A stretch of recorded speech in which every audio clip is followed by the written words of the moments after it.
The Eau Claire City Council will come to order. Please stand for the Pledge of Allegiance.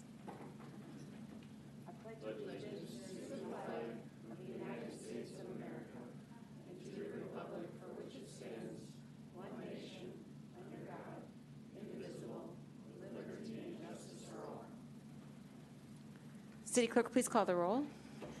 Councilmember Anderson, Here. Berkey, Here. Brewster, Here. Felton, Here. Johnson, Jones, Here. Imboga, Miller, Here. Schoen, Here. Serrano, Here. Worthman. All right. Thank you. I just heard the doors. People might be coming on the back. So welcome everyone to the Tuesday, March 25th meeting of the Eau Claire City Council. Nice to see people in the room here tonight. And first up, well, just a reminder that council members use their microphones close to our mouths so people can hear us. And then also we'll be sticking to each council member talking 2 times per question per Robert's rules. So to keep our meeting moving swiftly and efficiently, but quality meeting as well. So. First up tonight is our consent agenda. Some of you might be here for some things on the consent agenda, but please know that unless something is pulled out, all items will pass or fail with 1 vote. Do council members have any questions regarding consent agenda or wish to remove any items for separate consideration? Councilmember Felton? I would, sorry, I'm looking for the number. I would like to pull out number 5, and I have a question on it. Okay, would you just like to ask a question? Sure. Okay. Maybe ask it and we'll decide what staff can answer. Okay, sounds good. So number 5 is pertaining to a Class B fermented malt beverage license for Acoustic Cafe. And my question, I'm looking for Janessa. I don't know. I guess maybe this would be Steve's thing, but usually Janessa handles I know. licenses. But I had a call from a constituent who raised some questions about this item and concerns about failure to comply, or some accusations of serving minors. And that the city was requiring them to go through some additional training or something like that. And I was hoping to ask about whether that training happened and the follow-up, and if the board had discussed this item. City Attorney Nick? Thank you for that good question. Yes, it was an area of concern. We had some follow-up investigations to that property with underage alcohol consumption concerns. It seemed to be well addressed by the applicants at License Review Committee. I wasn't there, but asked for an update from my staff, and they had intended to go through training that then was scheduled on one of our spring snowstorms. So the training ended up being canceled, but I expect that they'll avail themselves of the next available session. Okay, thank you. Okay. All right. Any other questions on any consent agenda items? Okay. Then a motion made by Councilmember Serrano, second by Councilmember Worthman. The consent agenda is moved. Any discussion? Okay. Seeing none, City Clerk, please call the roll. Councilmember Anderson, Aye. Berkey, Aye. Brewster, Aye. Felton, Aye. Johnson, Aye. Jones, Imboga, Aye. Miller, Aye. Schoen, Aye. Serrano, Aye. Worthman. That item passes unanimously. All right. Okay, and we have 2 resolutions or proclamations tonight. We have Hmong Heritage Month, and actually no one is here tonight to accept this, but I am putting together, so this year is the 50th anniversary of our first Hmong refugee coming to Eau Claire, who came to Eau Claire, which is very exciting, and I'm putting together a proclamation to honor that next month, so we will hear from our Hmong neighbors next month about that and all the events they're doing. But I do want to read this proclamation in honor of Hmong Heritage Month for this month.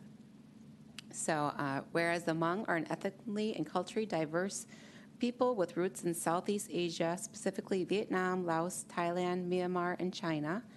And whereas during the Vietnam War, thousands of members of the Hmong community were a vital part of the American war effort, supporting and fighting alongside American troops.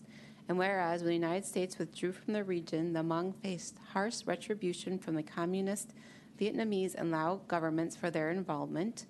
And thousands of refugees were forced to flee their native lands and later resettle in communities throughout the United States, including in Eau Claire. And whereas Hmong Americans have lived and worked in Eau Claire since the first family arrived in 1976 and have contributed greatly to our local identity and our region's rich history, culture, economy, and public service. And whereas we recognize that there has been racism and violence towards the Asian American and Pacific Islander communities, and Eau Claire joins the nation in denouncing all forms of hate and reaffirms our commitment to a community that is safe and welcoming place for all. Now, therefore, I, Emily Berge, President of the Eau Claire City Council, on behalf of the entire City Council, do proclaim April as Hmong Heritage Month in the city of Eau Claire and urge all citizens to reflect on the sacrifices the Hmong people have made for our country and join us in honoring and celebrating this rich culture and the legacies of Hmong Americans to our community, our state, and our nation. So, and I'm going to sign it now so I don't forget.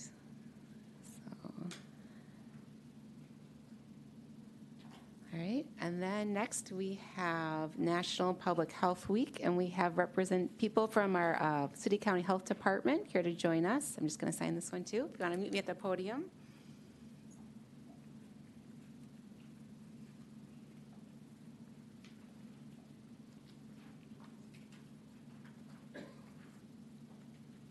I'll read it out loud and I'll hand it over to you to say a few words. So, whereas the goal of the National Public Health Week is to recognize public health's contribution to improving the health of the people of the United States, including the 106 residents of Eau Claire County, and whereas staff at the Eau Claire City County Health Department continues to support a thriving and healthy community by providing harm reduction materials that can reverse opioid overdoses, performing housing and restaurant inspections, testing water samples to ensure safe drinking water, and analyzing data to understand the state of healthcare access in the county. And whereas community members recently identified the top 5 health concerns in Eau Claire County as housing, mental health, substance misuse, alcohol misuse, and childcare. That tracks very much. So, and whereas this year marks the 30th anniversary of National Public Health Week, and this year's theme is It Starts Here, highlighting the importance of making a difference in our state, community, and home. Now, therefore, I, Emily Berge, President of the Eau Claire City Council, on behalf of the entire City Council, do recognize April 7th through the 13th, 2025, to be National Public Health Week, and call upon the people of Eau Claire to observe this week by helping our families, friends, neighbors, coworkers, and leaders by working to understand the value of public health better to create a healthy and thriving community for all. There you go. Thank you. Who wants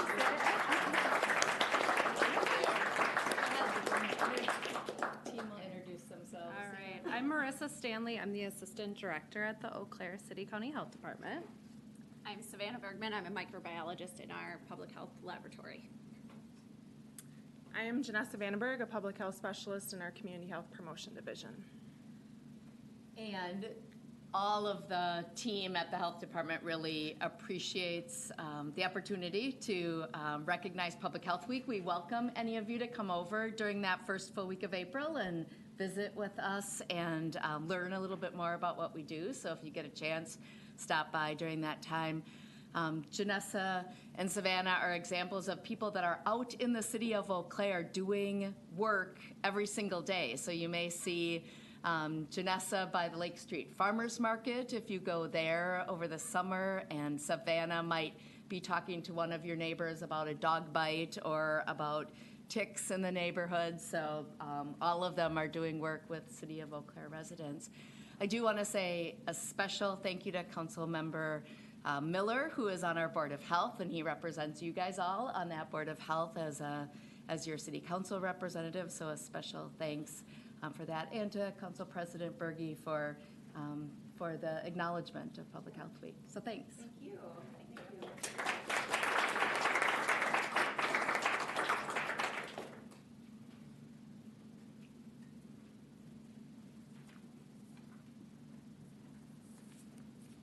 All right, on to our business agenda. There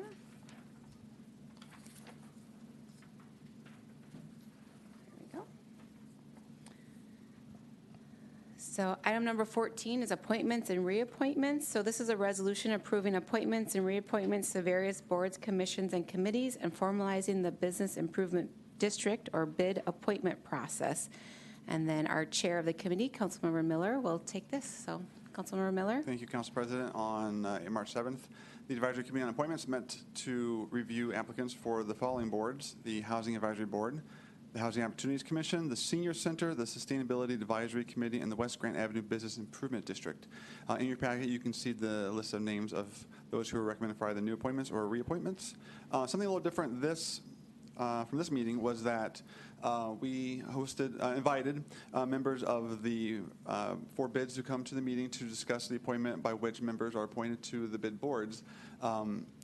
Bids have a similar function as our boards, committees, and commissions, but the process by which they were appointed was not the same as the other committees. So we in the meeting had discussion on how the process would work and got agreement from the bids representatives there. So there's a further resolved clause in here that just highlights the way this will work. Basically, anyone who wants to be on bid will apply to the resource bank like anyone who wants to be on a commission or committee. And then once they come up, a list is shared with the bids. The bids can give their recommendations, and then it will go through the regular appointment process from there. So that's all listed in your packet for your review. If you have any questions, I can answer them. Otherwise, we'd just kind of agree between the City Council and the bids that this is how the process will go forward from here. Thank you. Oh, bless you. Any questions? Councilmember Schoen? Thank you, Council President Berge. I have a question not related to the bid, the additional therefore be it resolved clause, but I have a question about the appointments. So I don't know if that's an appropriate time right now to ask. Okay. So I'm not familiar with our senior center board committee or board. And actually, in prep for the meeting, looked on our website to try and find more information, and I don't see it listed actually on our website either. And the reason it caught my eye is there's, I think, 12 reappointments, and it just was like, I think typically with our other boards, committees, and commissions, we have folks intentionally serving on different length terms to make sure that, in this instance, at the point that all 12 of these folks' terms lapse, that we don't have total turnover with very few people sticking around for like institutional knowledge. So I just didn't know if you could speak to like a little bit more context about the senior center board itself, and then also if these new appointment or the reappointments, these people are all on like the same length term, or if there's any staggering. Mm-hmm. Yeah, this did come up at the advisory committee meeting. The senior center isn't quite the same. There's a relationship between the senior center and funds from the city that are given to them. Therefore, their appointments are officially approved by the city council. And it seems to be something we had some difficulty finding historical information about this just at the last meeting. However, we did not want to impede the proceedings of the senior center board. So we have future agenda item will re-examine the exact relationship between the city council and the senior center board. But at this point, we saw no reason not to reapprove the board that they had submitted for as their list of candidates. But yeah, we did have the same questions, and that will be on a future meeting for the advisory committee to examine further. Thank you. Mm-hmm. Any other questions? Councilmember Felton? I have a question about in the final be therefore resolved with the kind of changes to the bid appointment. This last line sort of outlines the idea of appointing other people from outside of the bid, and it says which shall follow state law, city code, and these policies, procedures. I'm pulling out the. Sorry, I'm having a hard time finding my place today. I guess my question is, I I don't love the idea of appointing people from outside of the bid who don't contribute financially to the bid. And I'm wondering what the thought was behind that, and if, I guess I'm wondering around like the opinions of the state law, whether it's illegal for us to say like we actually aren't welcoming people from outside the bid, or if that's a policy decision that the committee made. So state statute states that only the requirements that, just in general, bid needs at least have 5 members. They can have more, and they have to have a majority be owner or occupants of the bid. So up to one less than the majority can actually not be on them. And I researched other, and just looking, it's like, how are we following the state law? What do other cities do? And a number of other cities, to count both sides around the state, have non-bid members on the board. They're community members. We have to have this open to non-bid members. That's part of the state statute, that you can have up to one less than half actually not be on them. That's not saying that's how most competitions actually are across the state, but that's what the state law says we have to do. And then also, but to address your concern about people who aren't property owners, let me just read the points here real quickly. We do share the list of people who have applied, and then the bids also will provide the recommendations to the advisory committee. So we do weigh in the bids recommendations as well. And that's not to say, we also thought that, it's not to say that there aren't people in the community who don't have an interest in seeing bids do well, and often having outside input can strengthen an organization. We get fresh ideas.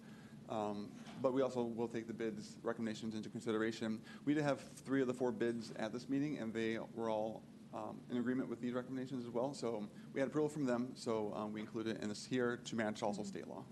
Okay. If I could add to And that? Okay. Emily is also, the council president is also a member of the advisory committee. So Yeah, please weigh in. I think the important part, everything that Councilmember Miller said, yes, and it really was a discussion with bid members there, so just to be clear on that, it wasn't like, this is what we're doing. It was like a back and forth discussion. It was noticed like that, a discussion with, and they were comfortable with this agreement. I think too, because it's going to come from them, so the process is going to be, people will apply through the resource bank, and then when they have openings, like if the North Barstow bid has an opening, Anashe will send the list to them, and then they will send their recommendations to the appointments, just what we do right now. And what we talked about, we don't really ever see us going, just like with staff, like we usually take staff recommendations as well. So we really trust the bids. I don't know why we wouldn't, go with what they recommend. Yeah. So it was a discussion, and they seemed to very much like they wanted to keep it open as well, just in case there was someone that didn't live in the bid or didn't work in the bid. And Okay. so, Thanks Yeah, for the yeah. background. And I generally I like the process. I think it's a good idea. I would have loved to be at that meeting, and I didn't make it. But it is what I'm hearing. It is inconsistent with what I've heard from the bids. So that's just why I'm asking. But I really appreciate the backstory, and I appreciate the work that you all did to have a conversation with the bids. I think that's great. Can I ask the city attorney a question? I just want to clarify, just in an effort to understand your interpretation of the law, that it's. So is your interpretation that we may not exclude people who are from outside of the bid? That is against the law. That's sort of what I heard Councilmember Miller say, and maybe I misunderstood it.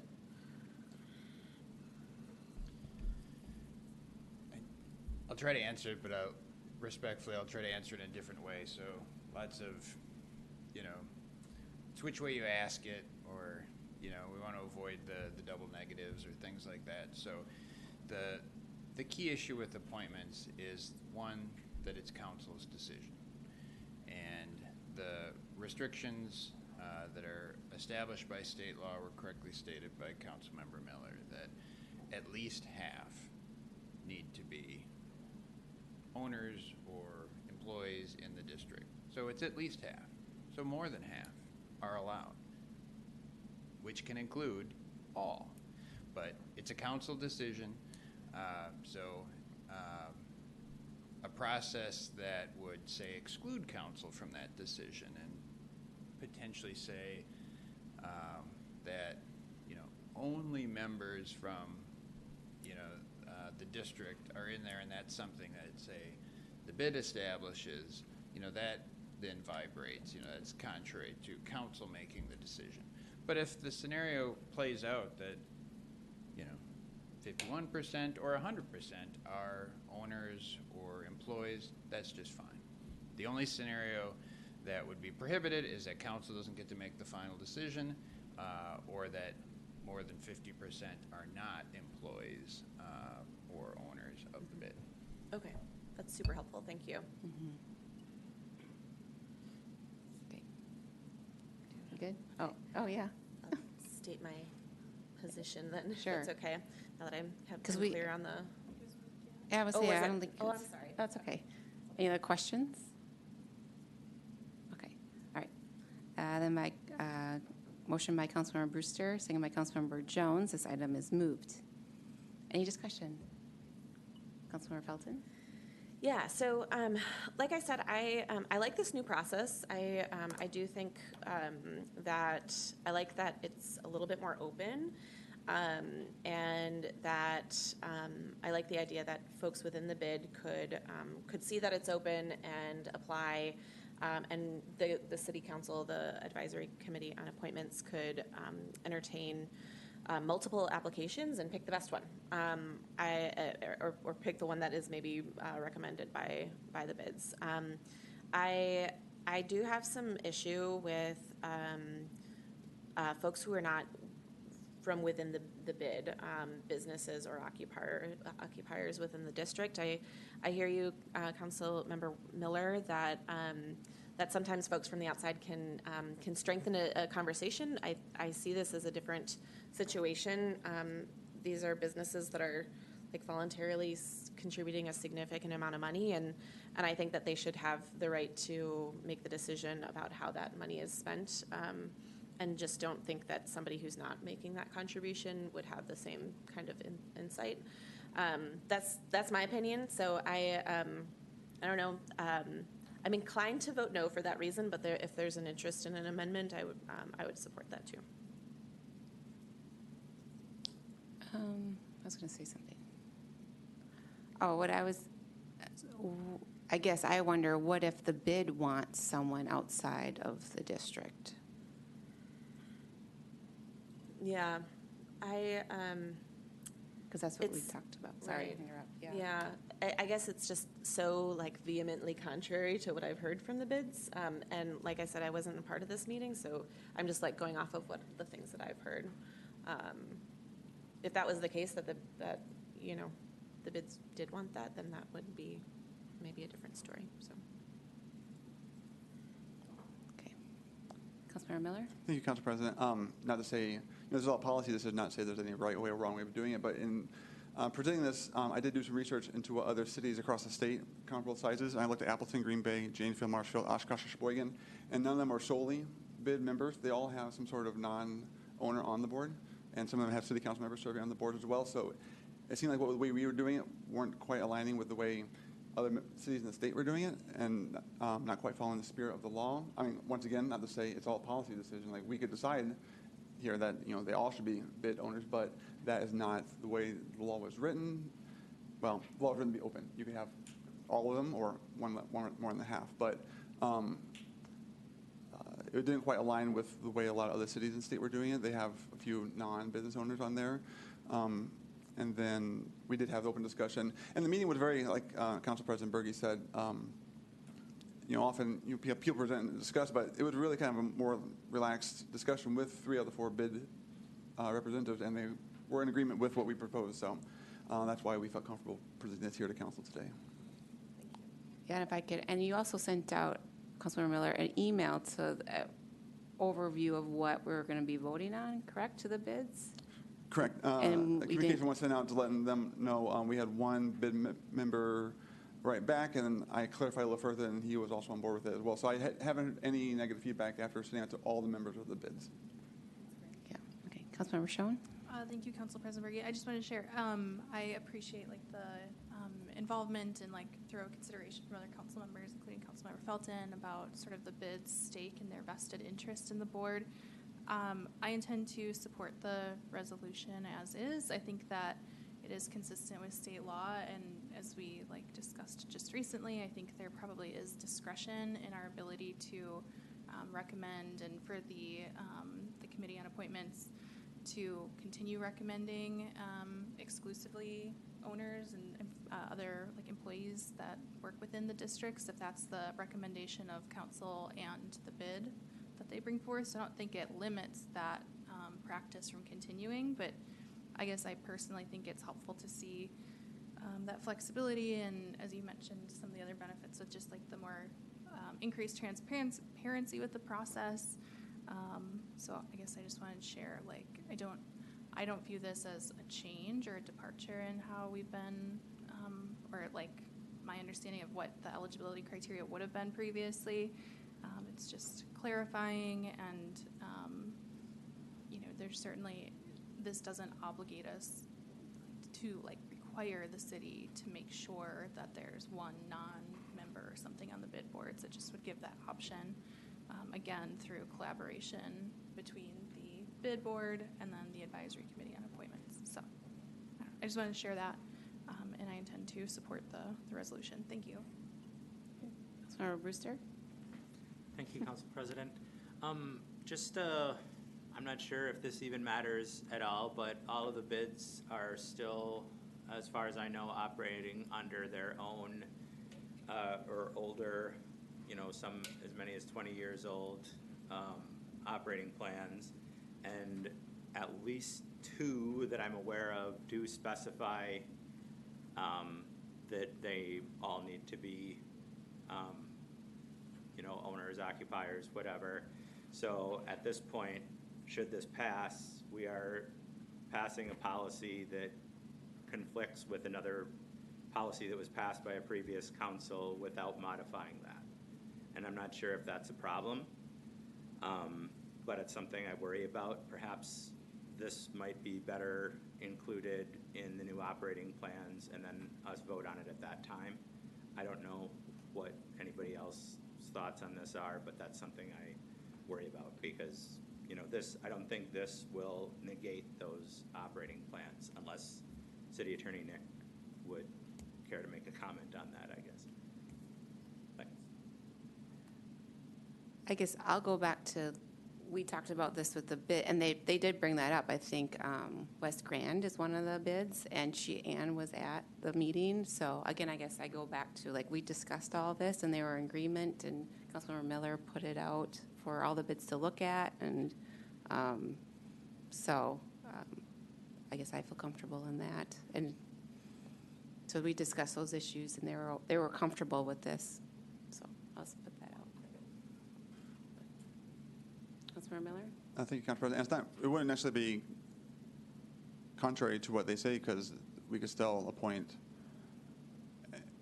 If that would be a conflict, until they redo their operating plan, we could still appoint all owners in there, and that would still satisfy both having open policy and then also me in that one. And I know they're all working on their operating plan. So having agreed to this new change, those new changes should be updated in their operating plan. So I don't think passing this here now would cause any conflict, because we can still follow both, because they are compatible. They have a Venn diagram portion where they do overlap, and we continue to operate under that portion until the new operating plans are in effect. Thanks for asking. Any other discussion? Okay, seeing none. City Clerk, please call the roll. Councilmember Berge? Aye. Brewster? Nay. Felton? Aye. Johnson? Aye. Jones? Aye. Imboga? Aye. Miller? Aye. Schoen? Aye. Serrano? Aye. Workman? Aye. Anderson? Aye. All right, that passes 10-1. Okay. Subdivision infrastructure agreement, GRIPS Custom Shops. So this is a resolution authorizing the city manager to enter into a subdivision infrastructure agreement with Meadows at Otter Creek LLC for street and utility improvements within GRIPS Custom Shops. Director Ness. Good afternoon. This is related to a 2-lot certified survey map that was approved internally by our planning department. Typically, you'll see these development agreements or subdivision infrastructure agreements, we're going to call them moving forward, when a final plat is coming through, so it's tied to the final plat, but this is tied to a CSM. It's the extension of Scully Drive, located on the south side of town. It is for the extension of roadway, curb and gutter, and some stormwater, storm sewer system. Within the SIA, there is the new language that reflects more processes related to what will be involved with the required infrastructure construction, and then the payment methods related to those. That's similar to the last SIA that you saw. And then this is also with all road extensions or constructions, we write the resolution to include sidewalk on both sides of the extension or the roadway. And in this case, we do have a deferral, or a request for deferral. So the resolution is written to include the sidewalk. So if you would like to entertain deferring the sidewalk, there are 4 justifications for that. And in this situation, it being at the end of a cul-de-sac, they don't anticipate a lot of pedestrian traffic at their site. In the future with development, they understand at that time there may be more foot traffic. So they are requesting that at this time, sidewalk be deferred until there's adjacent development to the property. And that was submitted by Everyday Engineering, or Surveying and Engineering, and this is the related graphic that they had to that. Within the council packet, we have the standard graphic that shows not installing sidewalk on the north and south side of the extension at this time, and installing at a future date. With that, I can take any questions. Any questions? Councilmember Schoen? Thank you, Council President Berge. So, Director Ness, if a future development comes through and then there is a need to install sidewalk, could you remind myself and other council members that where the fiscal burden falls in that scenario? Would it fall to this current applicant who's requesting the deferral, or does it fall to, like, is there, just if you could clarify that piece for me, that'd be helpful. The installation of the sidewalk would go to the property owner at the time. So whoever owns that parcel or property would have to install that sidewalk. Okay. I don't see any other questions, so thank you, Director Ness. Thank you. Okay. A motion made by Councilmember Schoen, second by Councilmember Felton. This item is moved. Any discussion? City Clerk, please call the roll. Councilmember Brewster, Aye. Felton, Aye. Johnson, Aye. Jones, Imboga, Aye. Miller, Aye. Jones, Aye. Serrano, Aye. Worthman, Aye. Anderson, Aye. Berge. Aye. That item passes unanimously. This next up is a use agreement. This is for Hobbs Municipal Ice Center. Resolution approving a use agreement between the City of Eau Claire and Caprios Investments LLC regarding the use of Hobbs Municipal Ice Center.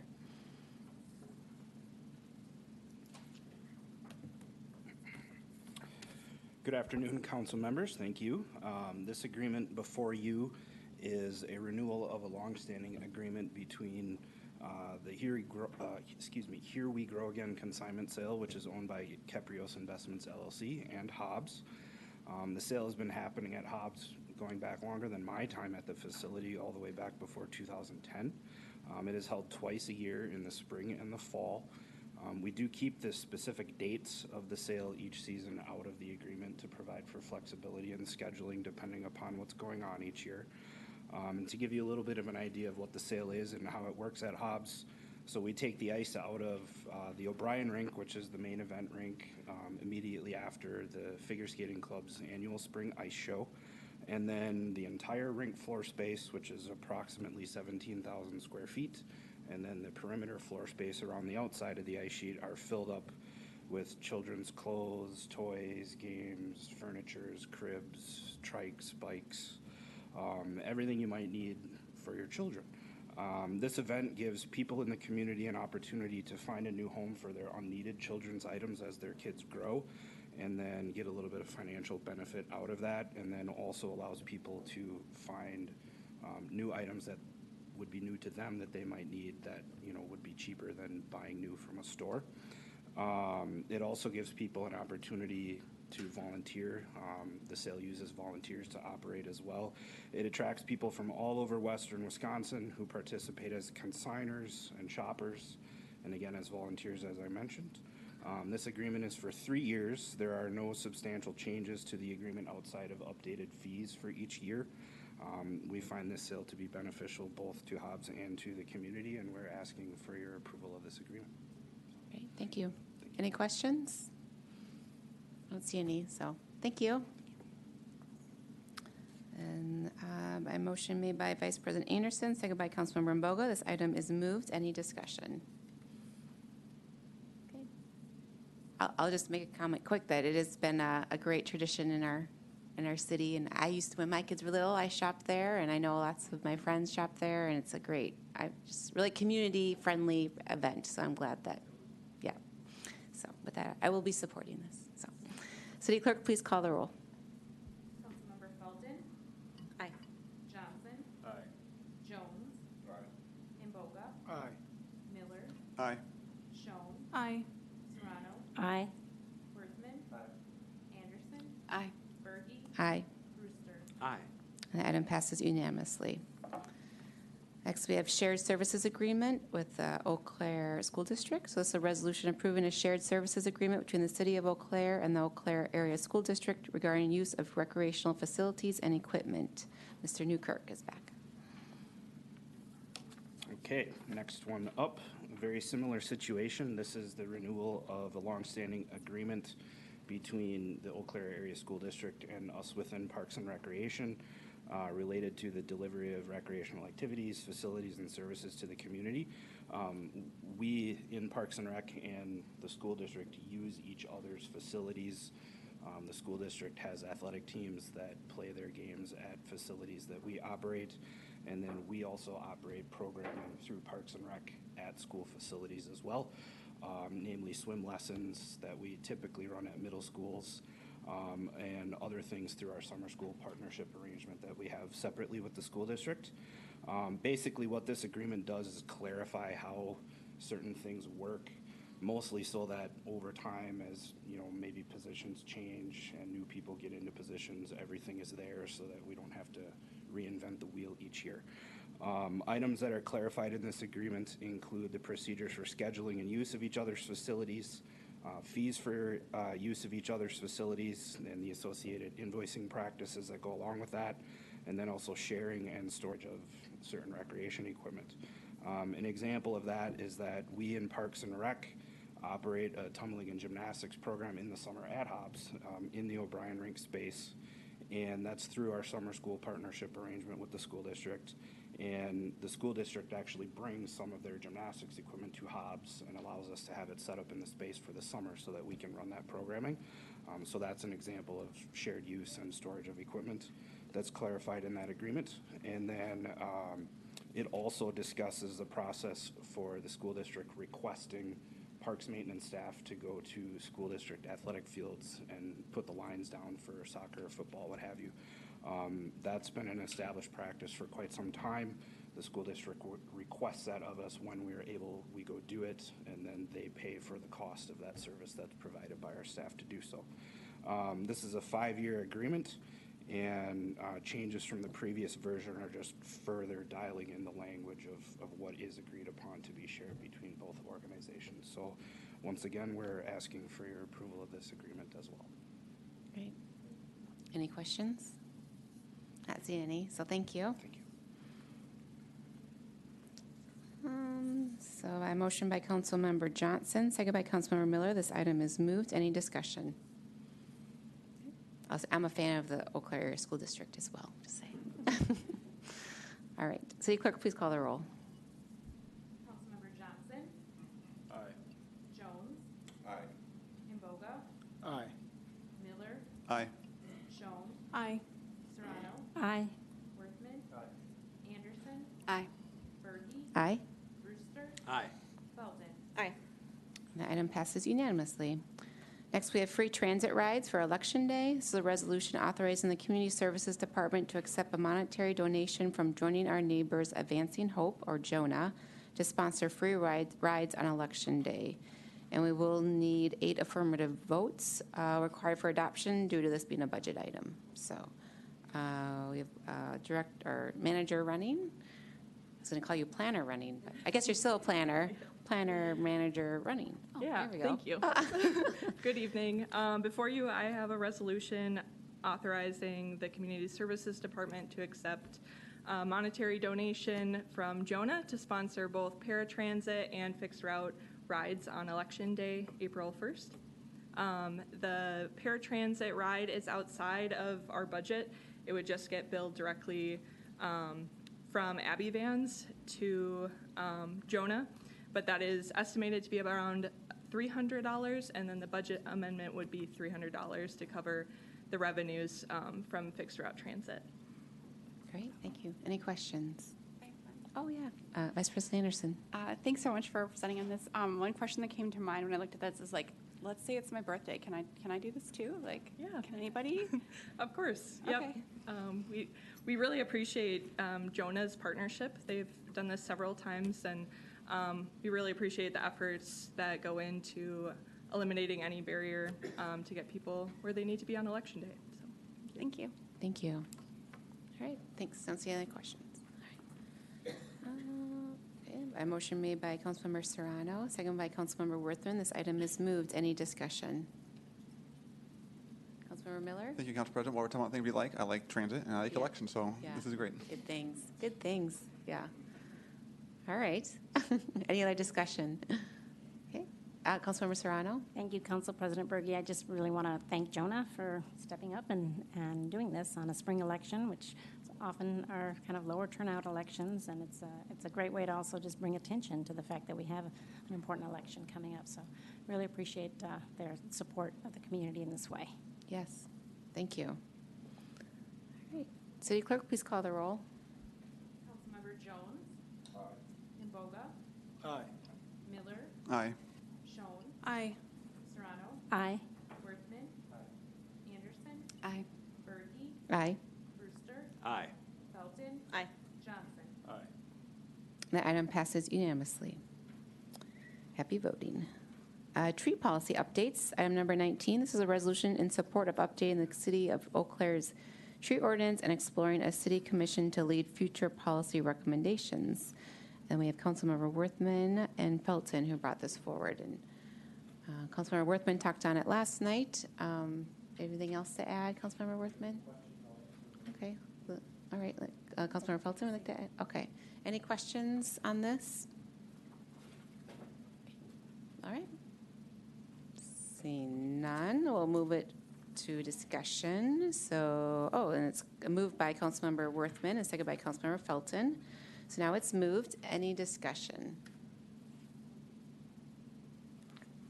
Councilmember Schoen?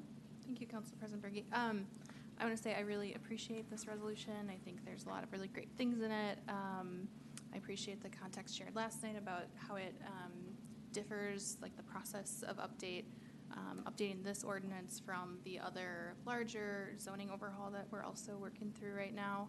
I did want to introduce an amendment based on one of the comments from the public we heard last night, just about in the final well, in the now therefore it be resolved clause, number 3, that currently reads, incorporate an updated approved tree species list into section 8.20.100 to promote the planting of diverse, climate resilient, and ecologically beneficial tree species. My proposed amendment would strike the word incorporate and replace it with the word develop. So develop an approved tree species list, and then strike the word into and insert the words referenced in. So just allow that approved tree species list to be a standalone document. The resolution would still direct staff to develop that list, and it would allow it to be, that list would be standalone and could be updated more easily as climate change impacts different things, as different invasive species might impact our native tree population, and we might want to be able to more nimbly adapt and update that list. As the member of the public last night pointed out, that this section of code hasn't been updated for many years, and incorporating that list directly into code might actually have unintended negative consequences. So that's the amendment I would like to introduce. Councilmember Miller? I would second the amendment. Okay, we have a motion and a second. Would you like to talk anything more on Councilmember Schoen? No, just really want to preserve the intent of the resolution, but also be responsive to the feedback we heard that I think was really compelling, and wanting to make sure that staff in the city can adapt more readily to the changing climate and different dynamic things that might occur over the next many years before this code might be updated again. Okay, Councilmember Miller? Thank you, Council President. Yeah, I agree on not codifying. It's very technical information in ordinance. It's probably wiser to have it referenced in the document. So that way, once it changes, we won't have to bring it back to a future council. Okay, great. So, Councilmember Worthman, comment? Just looking at 8.20. I think that seems like a good change. I will say that the species list that we are working off of right now had been developed in the time that I first got on council, so somewhere around 2010, 2011. There was an update brought by our city forester and Parks and Rec department. I do see there is a list of species of prohibited species or nuisance species listed in the code, and I don't know, maybe this is a question for our city attorney, whether this is workable and makes sense to do separately. I guess I'll just kind of throw that out there. City Attorney Nick?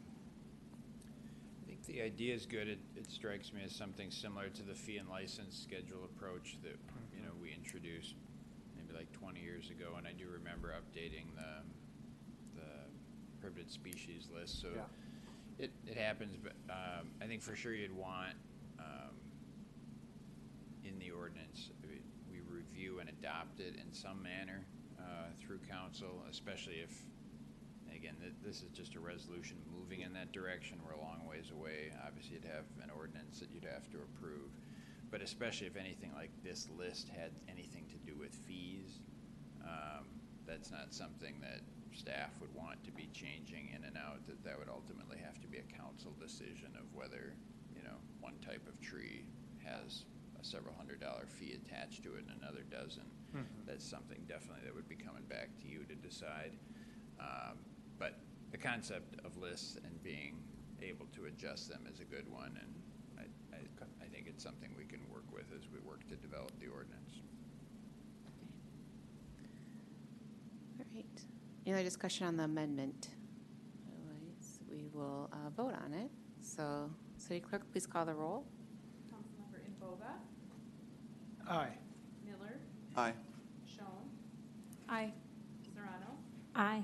Worthman? Aye. Anderson? Berge? Aye. Brewster? Aye. Belton? Aye. Johnson? Aye. Jones? That amendment passes. So, we're at the original resolution. Any other discussion, Councilmember Worthman? Just say a few words. Want to thank people who were here last night to kind of offer their support and ideas.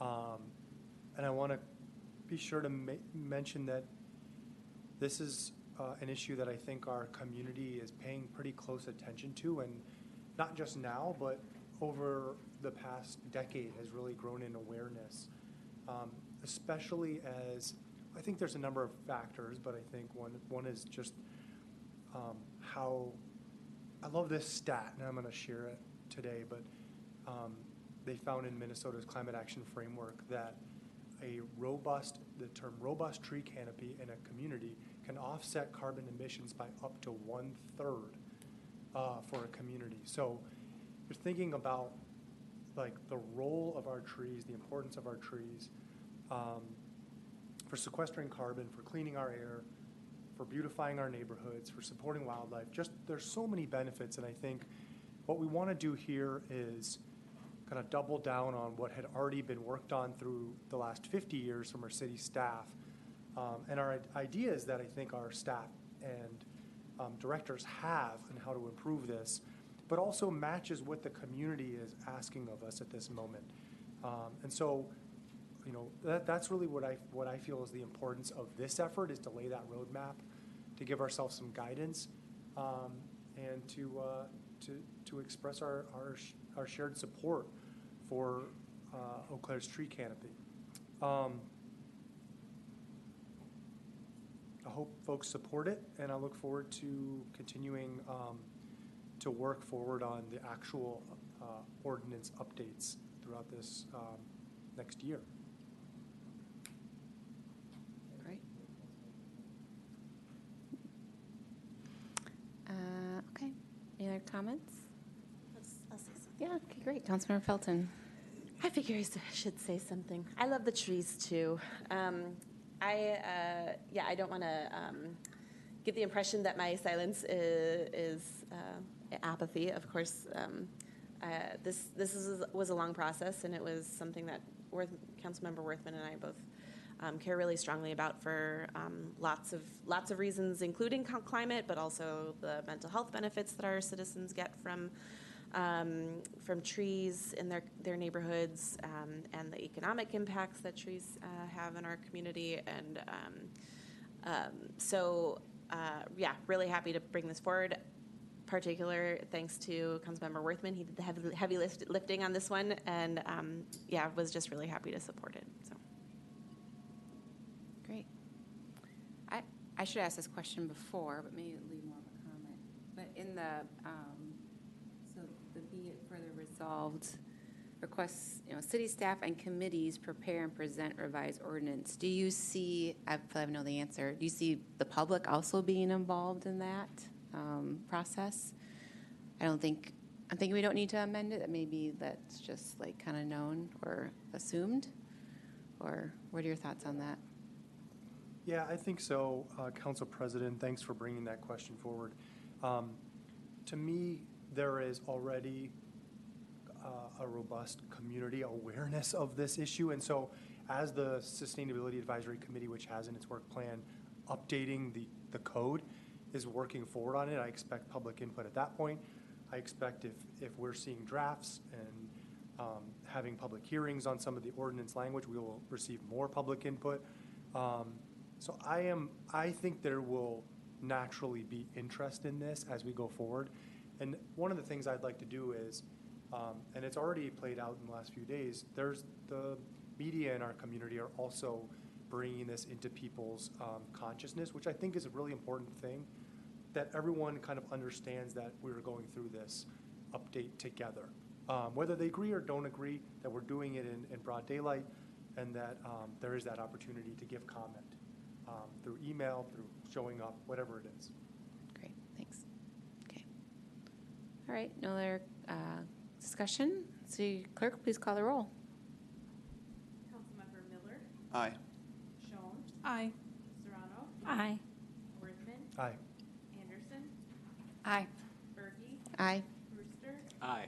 Felton, Aye. Johnson, Aye. Jones, and Boga. Aye.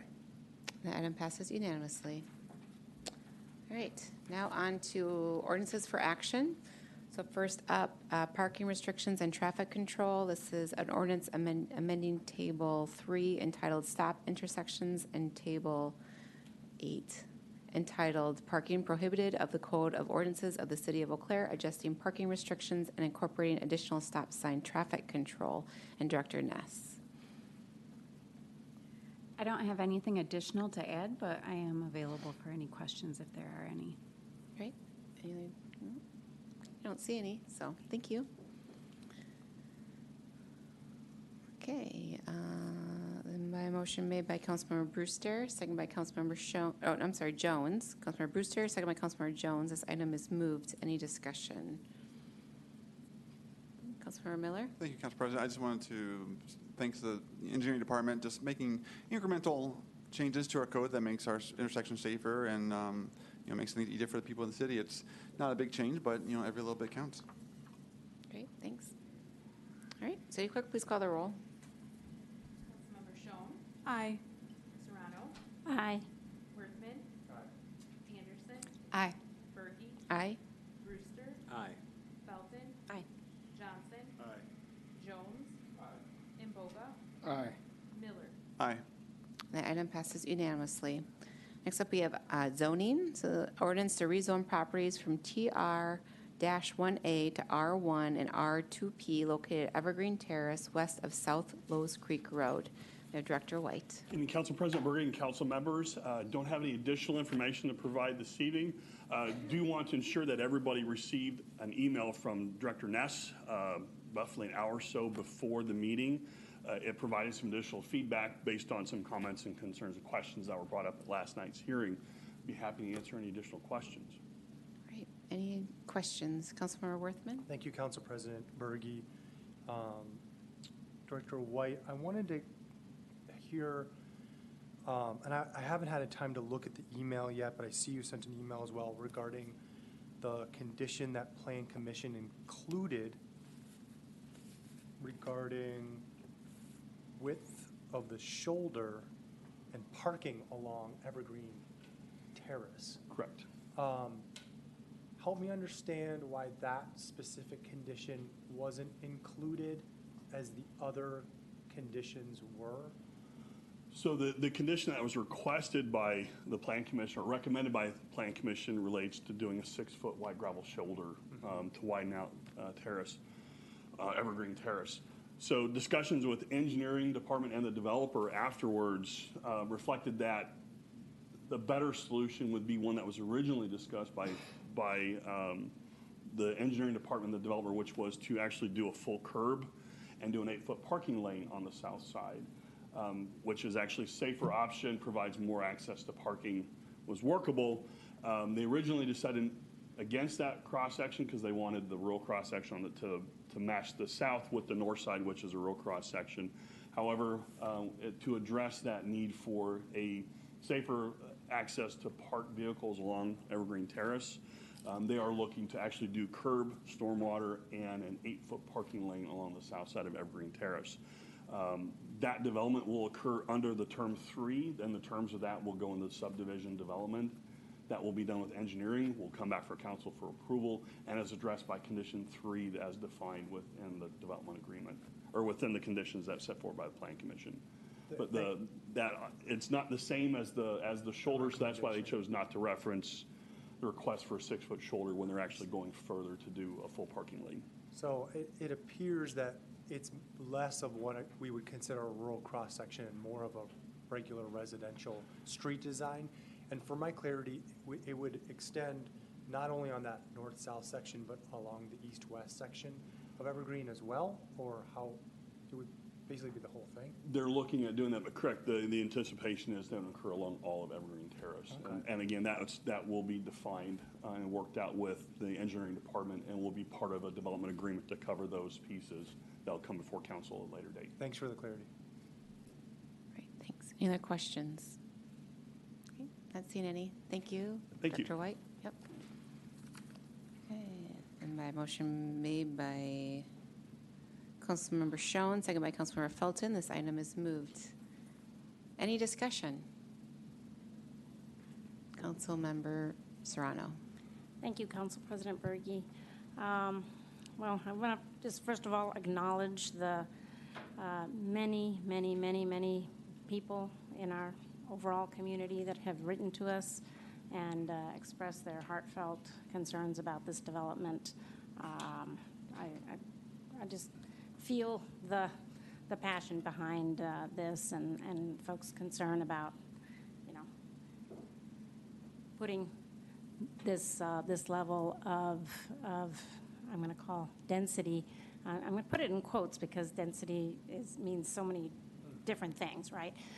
In their rural communities. I first want to really call out that email from Director Ness was very, very helpful to me. It was really articulated the actual density in the rest of the city of Eau Claire that excludes commercial property, parkland, cemeteries, all these other large hundreds of acres within the city of Eau Claire that are not available for residents. That, you know, in fact, our urban density is quite a bit higher than what some folks were saying, which really kind of puts into context. It seemed like we were hearing two totally different sets of information in terms of comparing the density of this development with the density of, say, the rest of the city of Eau Claire. So Director Ness's information and, you know, kind of really looking at actually our Eau Claire density is quite a bit more dense, our residential areas, as it stands today in terms of what is available for residents, for residential. So that was really, I think, very helpful, and I'm hoping we can get more of that data out into the public discourse so that folks really understand kind of what we're talking about here. So anyway, that was very helpful. I have a second comment. Should I make it now or let other people speak and then? We can let other people speak. That's All a right. good idea. I Just will don't have a forget it. Second. I won't. Okay. Thank you very much. Okay, So yep. thank you, Director Ness. That was very helpful. Yeah. Councilmember Brewster? Thank you, Council President. I spent much of the pretty sizable chunk of the day before our meeting dealing and examining this issue. I went out with Councilmember Mboga to tour the space with some neighbors this morning and walked around. One of them's here tonight. And then had a good conversation with Director Ness and Mr. Holsinger later about some stuff. And one thing that sort of struck me is that, you know, both parties feel like they've followed the rules, like, and both parties feel like the rules are being modified on their, you know, against them, you know. The people planning this development looked at the rules, followed them when they made the plan, with some modifications based on consultation with economic development, and the people who purchased land out there, you know, 10, 15, 20 years ago, were like, well, this is a country area, right? And so it's really not an easy circle to square.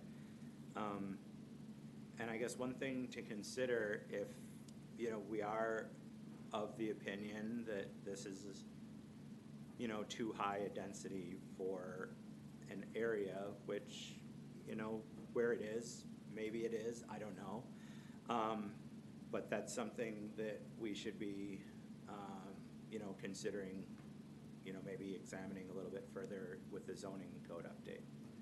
You know, maybe for the stuff on the far outskirts of the city, maybe we want to allow something to be less dense than, you know, 2.5 dwellings per acre or whatever. So yeah, I just wanted to throw that out there as something to consider, and yeah, that's it. Great, thanks. Councilmember Miller? Thank you, Council President. There's been a lot of, you know, this only came out in the full packet not too long ago, and then we had a lot of information last night, and then another long email from Director Ness here this afternoon. And this is a big step forward. Not to put any water in the current conversation, but right now, today, I don't think I'm at a point where I've had enough time to examine this fully to make a decision today. I am not one to want to postpone stuff because I know how valuable staff time is, but you know, the fact that people were walking out in the neighborhood this morning and we got an email just now, I personally don't, and not that, there's a basic issue, like, is this something we should go for or not? But there's also some tweaking along the side, should we have townhomes on that one side or not? Can most of it go with some modifications?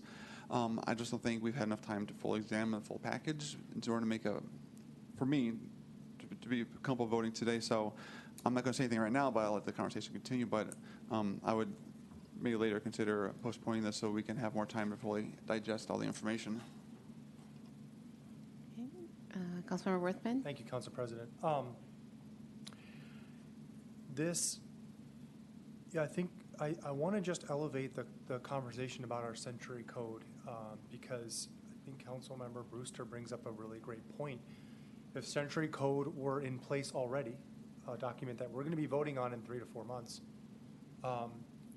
this wouldn't have even come to, as my understanding, this wouldn't have come to the council. This would have been administratively approved and could have even included 2s, 3s, and 4s potentially within the corridor along Evergreen, and probably throughout the entire development, if my understanding is correct.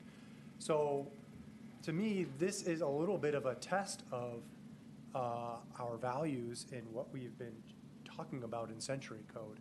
And it's just something to kind of keep in mind. I do want to call out that Mr. Paul Holzinger, who is here today, has been someone who generally has been connected in the community and in the neighborhood and received input and even modified ideas around placement of different densities of buildings.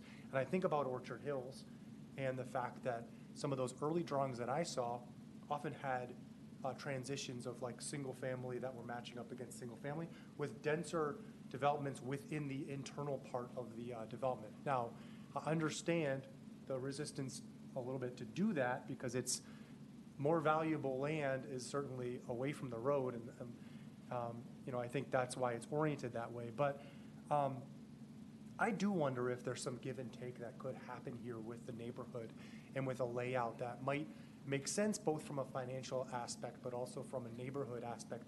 Because to me, the two things that I heard the most feedback from the neighborhood was the density transition and the street situation and the safety of streets. And I feel confident that the safety of streets and what's being planned is going to be okay, based on the email we saw here from Director Ness.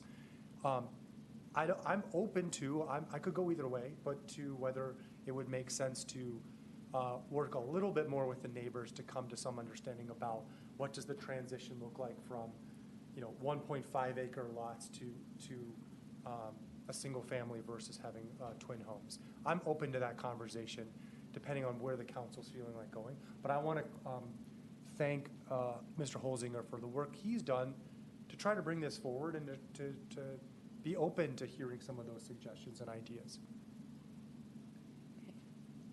Councilmember Serrano?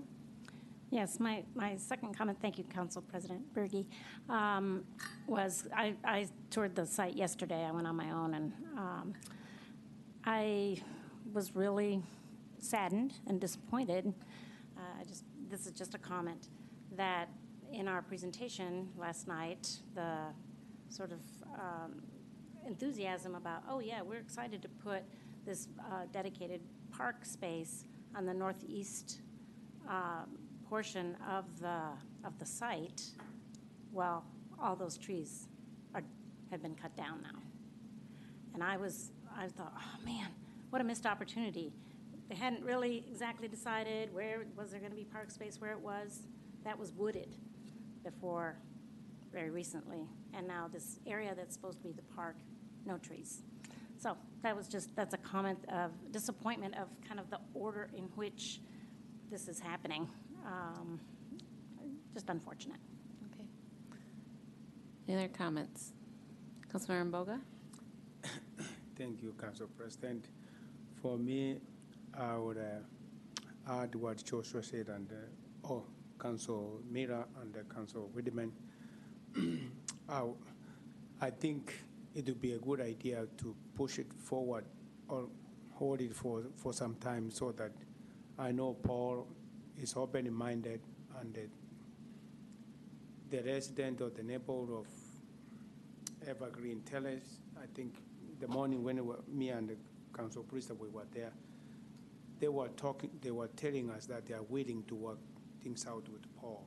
So when they work things out, they will meet in the metro always. You know, when there's problem, you're gonna meet in the metro. Then they will bring these things out, and then for me as a city council, then we can vote. That's my take. Thank you. Okay. Any other comments?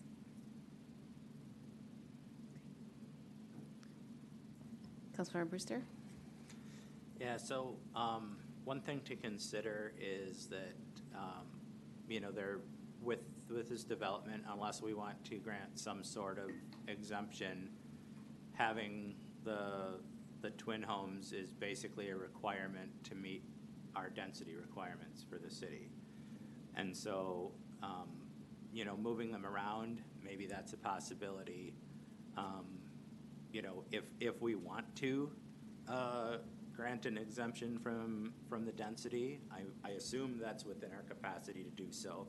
I don't know if it's a precedent that I wanna set when we're coming up against the zoning overhaul, and the idea that, like, we won't even be having these conversations, let alone be able to grant those kinds of variances.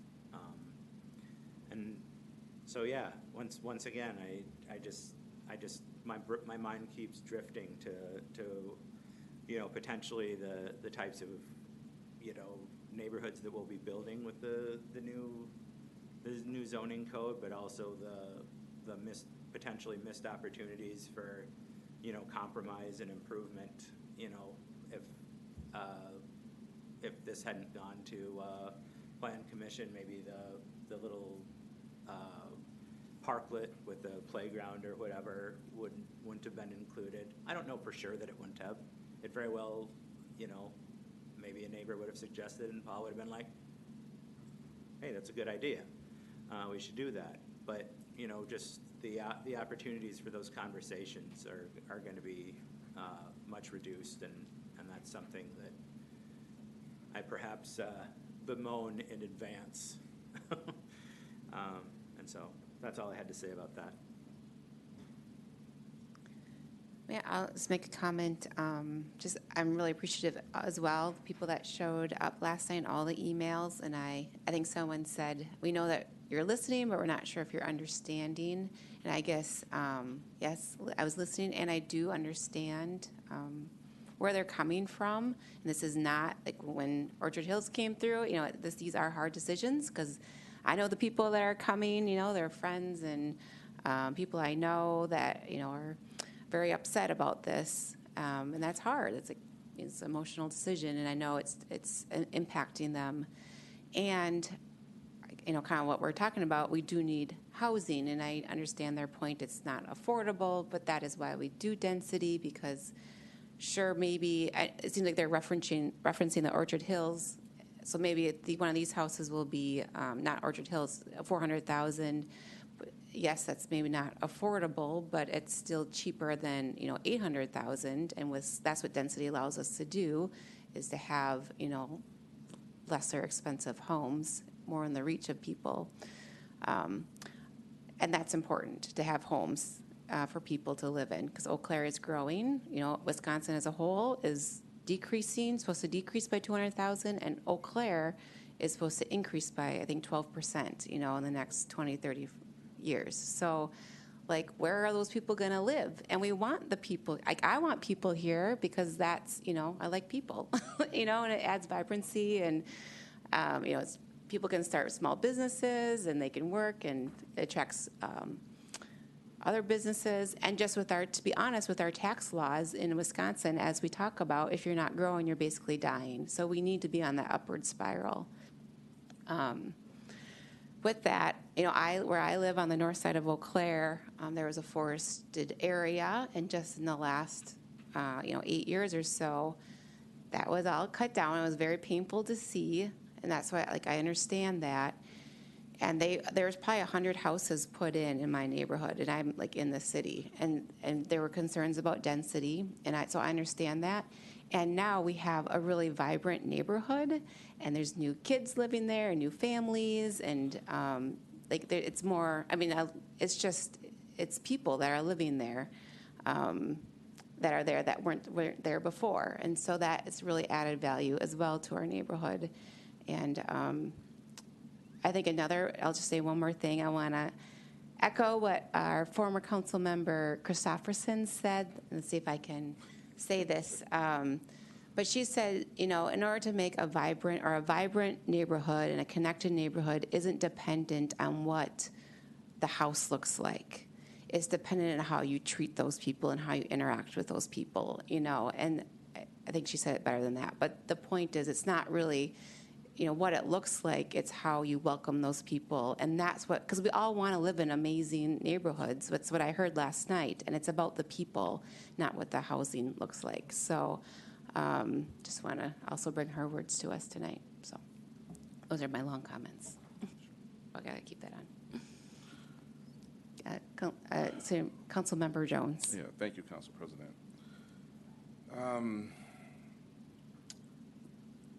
So prior to moving to Eau Claire, I lived in a subdivision of Tampa called Wesley Chapel.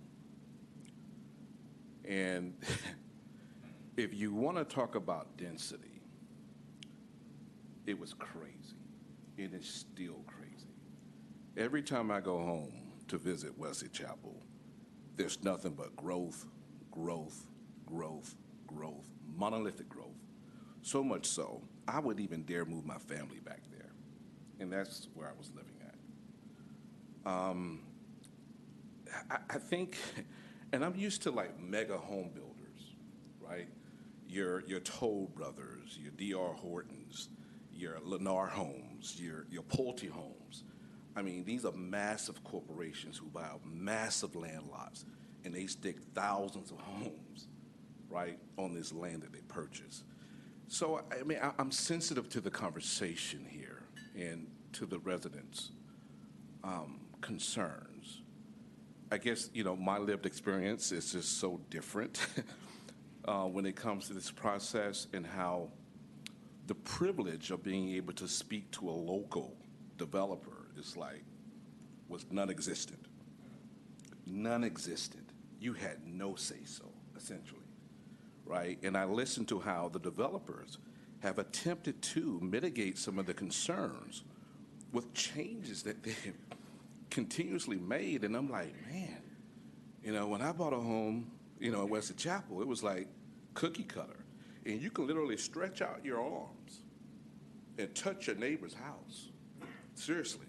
That's just how bad it was, right? And I say this because, right, this was my lived experience. And when I think about density, where I came from, and density where we're talking about now, and again, these are the residents' lived experience too, right? I just have a different life world, right? And the conversation for me, as I'm listening to it, I'm like, wow, I wish I could have, really worked with a developer, right? The way that some of the residents have been able to do so here. Perhaps not to their satisfaction, but I've seen changes. I've seen collaborations. Just having a local developer, period, just changes the game. Because I'm used to developers, probably positioned in California, you just never see them. All right, you just had no say-so. So I say all of that because I am sensitive to the concerns, but I don't think a lot of people within this situation really understand how nice they have it, right?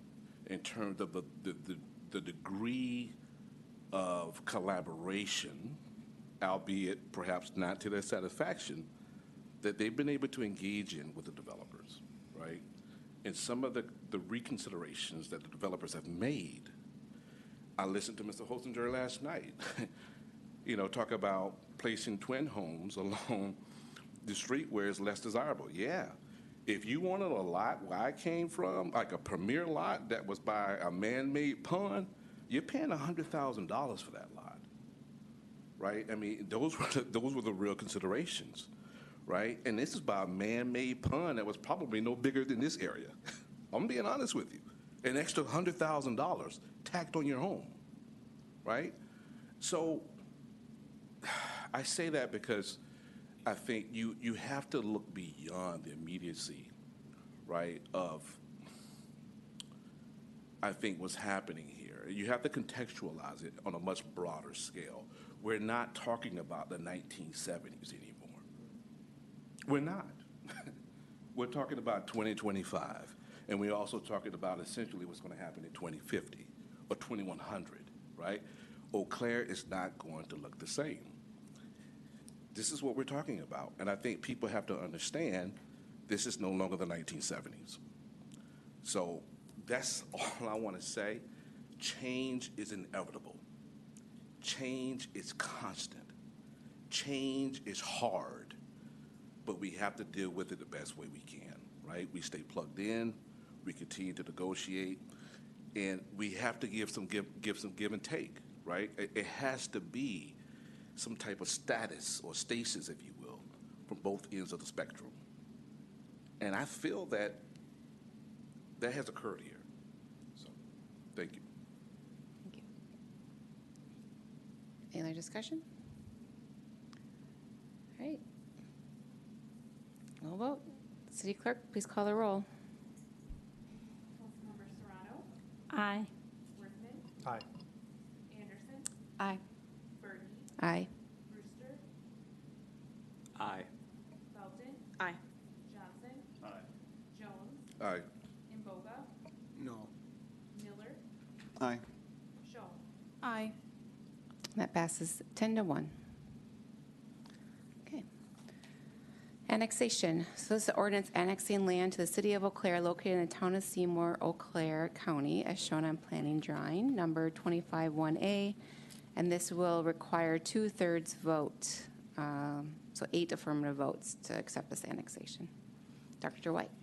Good evening, council members again. Before you is an annexation of a parcel that is located in the town of Seymour, looking to be annexed into the city of Eau Claire. The location would be identified on this map as item 7, I believe. Moving forward, the parcel in question is the one in the angled stripes. The location is just north of Highway 53, or excuse me, along Highway 53, just north of North Crossing, identified in blue there. The parcel in question is about 3.4 acres approximately. It has some existing structure on it, but it is vacant at the time. The petitioner is requesting that it be annexed in under an R3 zoning, which allows for greater flexibility of housing up to low-rise types of units. The surrounding parcels to the north and to the west are all comprised of R3 zoned residential units, multifamily, so this is very consistent with what is in the area. The applicant, again, is seeking to do a more higher level development that cannot be supported without city utilities. So that is their reason for requesting annexation into the city of Eau Claire. With that, I'd be happy to answer any questions. Councilmember Brewster.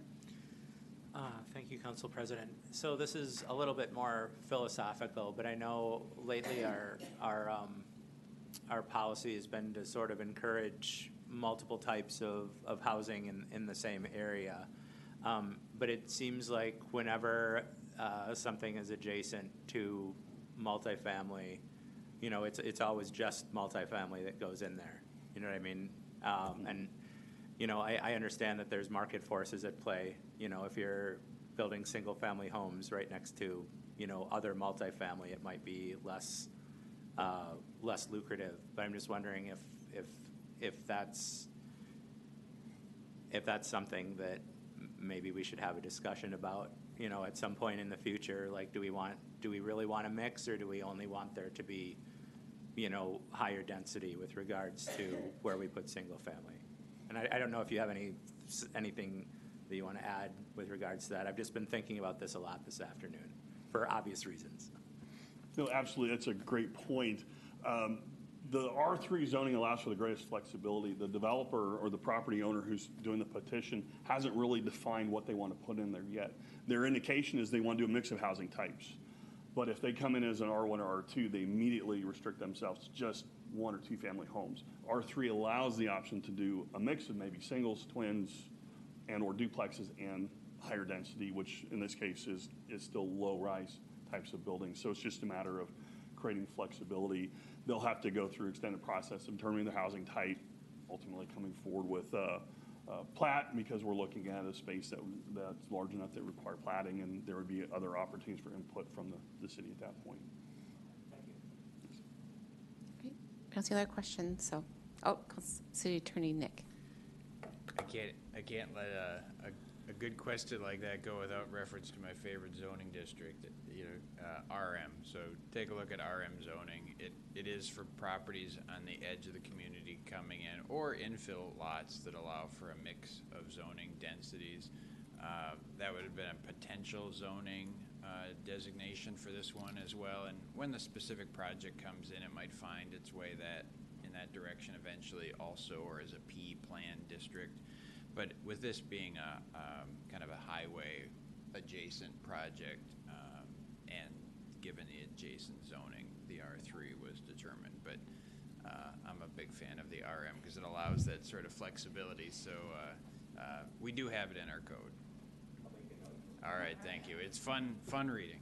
And high probability that by the time they look to do development, we'll be operating under a new set of zoning codes anyway. So this is very early in their process. Okay, great. So no more questions, so we're good there. So thank you, Director White. Thank you. We'll move it. Motion by Vice President Anderson, second by Councilmember Mboga. This item is moved. Any discussion? Okay, see none. City Clerk, please call the roll. Councilmember Workman. Aye. Anderson. Aye. Berkey. Aye. Brewster. Aye. Felton. Aye. Johnson. Aye. Jones. Imboga. Aye. Miller. Aye. Schoen. Aye. Serrano. Aye. That item passes unanimously. All right, that's the end of our meeting. Now to announcements and updates. City Manager Hirsch. Thank you. A few events this Thursday. Council members Serrano and President Berge and I are going to go to the League Roundtable, and I guess there's probably still 2 seats if anybody wants to join us. Our organizational meetings is on April 15th, and after the meeting, we will be celebrating our outgoing council members Jones and Feltons. And then there's a strategic planning session that Councilmember Anderson very graciously organized on April 23rd. And if anybody's interested in participating in the ad hoc subcommittee that's planning the strategic planning process, that's going to occur on April 9th. And you can let me know and I can forward it, or I can forward it to everybody.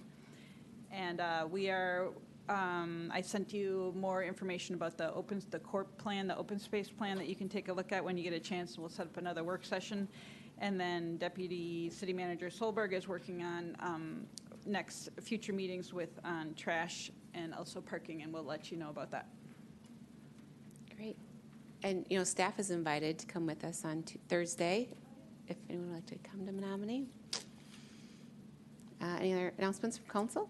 I had one. Oh, Vice President Anderson. Thanks. Yeah, I just wanted to give a quick update because I know that hunger is an issue for everybody here. I had a chance to talk with the executive director at Feed My People about some of the federal cuts and how they're impacting them. I just wanted to give you guys the update. The money does not impact their operational dollars. What it does impact is the ability to get any fresh food, so fruit, vegetables, meat, or dairy. That's the type of food that's being impacted with the federal cuts. So there's still food for people. It's just of the sort of more packaged and processed kind. So that's kind of where they're at. And he did share with me this really super enlightening list that I'm just going to have here and can pass around. It's like a map of all of the different food pantries or other distribution sites that Feed My People serves in the area. And if you look through it, I'm sure that if you're a district rep, you'll find probably more than one in your district. And if you're at large, I'm sure you can take a look at all of them. So I just wanted to share that information since I think that's on everybody's mind. Great. Thank you. Maybe I'll make a quick note too that so last meeting, Councilmember Mboga and I joined virtually, which worked pretty well, I think. And then we passed the prevent Medicaid cuts resolution, and the next day, Councilmember Moga and I went to Capitol Hill, and we were able to bring that to our legislators. Let's see, Representative Van Orden we spoke with, and Tom. I wasn't able to see Tom Tiffany, but Representative Tom Tiffany, Senator Ron Johnson, Mark Pocan, Representative Pocan,